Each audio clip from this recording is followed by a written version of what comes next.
Supreme court ने जब पूछा मनीष कश्यप पे एनएसए क्यों लगाया तो कपिल सिब्बल ने कुर्सी क्यों छोड़ दी। फैसले से पहले मनीष के पक्ष में कोर्ट की टिप्पणी से हिली बिहार तमिलनाडु सरकार, उड़े चेहरों के रंग। कपिल सिब्बल कमर पे पैंट चढ़ाते रहे, जज साहब फटकार लगाते रहे। मनीष केस में बड़ा ड्रामा हो गया।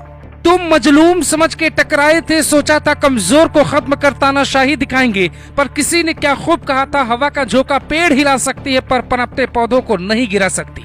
मनीष कश्यप पे बिहार और तमिलनाडु पुलिस की करारी हार की ये महज शुरुआत है। सुप्रीम कोर्ट में ज्यादा काम होने के कारण मनीष कश्यप का केस थोड़ी देर से आया पर दुरुस्त होकर आया। केस की फाइल जैसे ही जज साहब ने पढ़ी वैसे ही नाराज हो गए, गुस्से से लाल हो गए और ऐसा सवाल पूछा कि तमिलनाडु सरकार के वकील कपिल सिब्बल की बोलती बंद हो गई।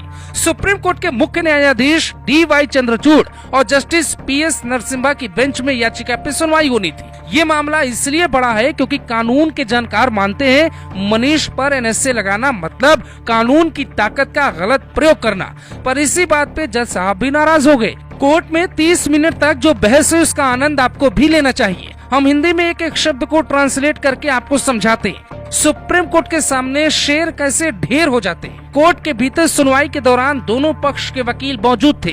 कोर्ट ने सबसे पहले तमिलनाडु सरकार के वकील से सवाल पूछा, मनीष कश्यप पर किस आधार पे और क्यों एनएसए लगाया गया है? क्या कोई तर्क है आपके पास? क्या ऐसे केस में एनएसए जैसे गंभीर कानून का लगाना उचित है? मैं इस पे सवाल खड़े करता हूँ। सीधा सवाल सुनकर पहले तो तमिलनाडु सरकार के वकील हिल जाते हैं और फिर कोर्ट से कपिल सिब्बल जो कहते हैं वो ध्यान से सुनने लायक था। मिलॉर्ड, उसके यानी मनीष कश्यप के 60 लाख फॉलोवर्स है। वो एक राजनेता है, वो चुनाव लड़ चुका है, वो पत्रकार नहीं है और उसने वीडियो राजनीतिक एजेंडे से बनाया है। देखिए वो कर क्या रहा है। फर्जी वीडियो बनाते हुए कहता है तमिलनाडु में रह रहे बिहारी लोगों पर हमला किया गया, जिससे प्रवासी मजदूरों में भय और दहशत का माहौल बन गया। इतना सुनते ही सुप्रीम कोर्ट आरोपी मनीष कश्यप के वकील सिद्धार्थ दवे से पूछता है, आपको क्या कहना है? जिस पर मनीष कश्यप की तरफ से दलील दी जाती है, जज साहब, मनीष कश्यप केस में सभी केस दुर्भावनापूर्ण है। मनीष को राजनीतिक एजेंडे के जरिए फंसाया जा रहा है। सभी केस को बिहार ट्रांसफर करना चाहिए क्योंकि पहला केस पटना में ही दर्ज हुआ था। ऐसे में तमिलनाडु पुलिस हिरासत में कैसे ले सकती है?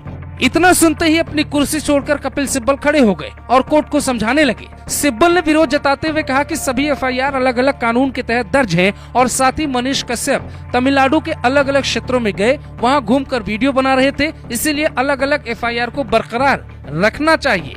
कपिल सिब्बल को लगा कि बस जज साहब मेरी बात सुन के मनीष कश्यप के खिलाफ कोई और सख्त आदेश देंगे, पर जो कहा वो सुनकर आप खुश हो जाएंगे, न्यायपालिका पर आपका भरोसा बढ़ जाएगा। सुनवाई के दौरान सुप्रीम कोर्ट ने साफ कहा मनीष पर लगाए गए सभी केस एक जैसे लगते हैं। बिहार सरकार के वकील ने भी तमिलनाडु के वकील कपिल सिब्बल की सुर में सुर मिलाते हुए कहा कि सारे एफआईआर को बिहार में ट्रांसफर नहीं किया जाए। साथ ही मनीष को आदतन अपराधी बताते हुए कहा कि उस पर बिहार में पहले से ही कई मामले चल रहे।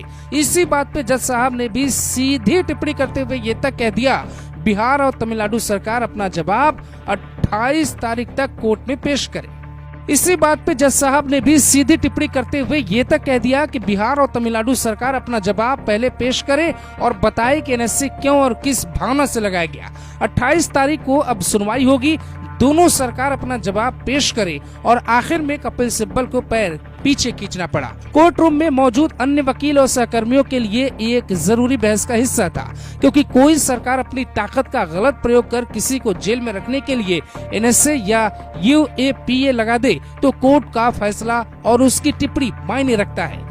मनीष कश्यप पे 28 तारीख को बड़ा फैसला आ सकता है। उम्मीद जताई जा रही है कि एनएसए हटाने का आदेश सुप्रीम कोर्ट दे सकता है। बिहार और तमिलनाडु सरकार को सुप्रीम कोर्ट ने सख्त आदेश दिया है, 28 तारीख तक मनीष को किसी और कोर्ट में पेश होने की जरूरत नहीं है। ये साफ संकेत है कि कोर्ट का फैसला मनीष के पक्ष में ही आने वाला है, क्योंकि हर सरकार की तानाशाही कोर्ट की दीवारों से लड़कर टूट जाया करती है। Bureau report, global Bharat TV.